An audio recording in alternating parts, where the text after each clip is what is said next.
Hello, hello, hello! Yan, guys. So, malinis na po ulit. Ayan, after 1 hour ng paglilinis, malinis na po ulit siya. Yan. Pero saglit lang po din yan.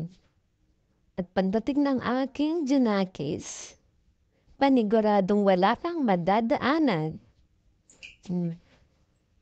Ayun yung mga tiklupin ko. Yun. Nandun yung aking tiklupin. Matutuyo na siya. Pero ako hindi pa tapos, meron pa pong natitirang siyam na piraso. Meron pa pong siyam na piraso. Kasi nubusan po ko ng bond paper, black at saka yellow. Pero iba ko ituyo na. Pinatuyo ko po kasi siya para nilagyan ko po pala siya ng glue para mas dumikit yung